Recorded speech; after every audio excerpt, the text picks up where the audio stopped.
Stock మార్కెట్లో ఒకప్పుడు దూసుకెళ్లిన Kalyan jewellers షేర్లు ఇప్పుడు భారీ ఒత్తిడిని ఎదుర్కొంటున్నాయి.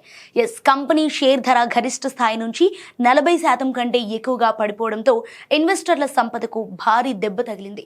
ఈ పతనం కారణంగా మార్కెట్ విలువలో దాదాపు 27,000 కోట్ల రూపాయల వరకు ఆవిరైనట్లు అంచనా వేస్తున్నారు. దీంతో చిన్న ఇన్వెస్టర్లలో ఆందోళన పెరిగింది. గత కొంతకాలంగా జ్యువెలరీ రంగ షేర్లలో ఒడిదుడుకులు కనిపిస్తున్నాయి.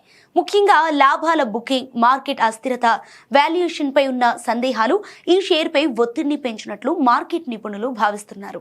అదే సమయంలో కంపెనీ భవిష్యత్తు వృద్ధిపై ఇంకా ఆశలు ఉన్నాయని కొందరు విశ్లేషకులు చెబుతున్నారు. దేశవ్యాప్తంగా బ్రాండ్ విస్తరణ, కొత్త స్టోర్ల ప్రారంభం, పెరుగుతున్న వినియోగదారుల డిమాండ్ కంపెనీకి దీర్ఘకాలంలో మద్దతు ఇవ్వవచ్చని అంచనా వేస్తున్నారు. అయితే ప్రస్తుతం మార్కెట్లో భారీ వోల్టాలిటీ కొనసాగుతున్న నేపథ్యంలో ఇన్వెస్టర్లు జాగ్రత్తగా వ్యవహరించాలని నిపుణులు సూచిస్తున్నారు. కొంతమంది విశ్లేషకులు దీర్ఘకాల పెట్టుబడిదారులకు ఇది అవకాశంగా మారొచ్చని చెబుతుండగా, మరికొందరైతే ఇంకా ఒత్తిడి కొనసాగే అవకాశం ఉందని హెచ్చరిస్తున్నారు. ఇప్పుడు ప్రధాన ప్రశ్న ఏంటంటే, కళ్యాణ్ జ్యువెలర్స్ షేర్ మళ్లీ పుంజుకుంటుందా లేక ఇంకా దిగజారుతుందా? ఈ పరిణామాలను ఇన్వెస్టర్లు ఇప్పుడు ఆసక్తిగా గమనిస్తున్నారు.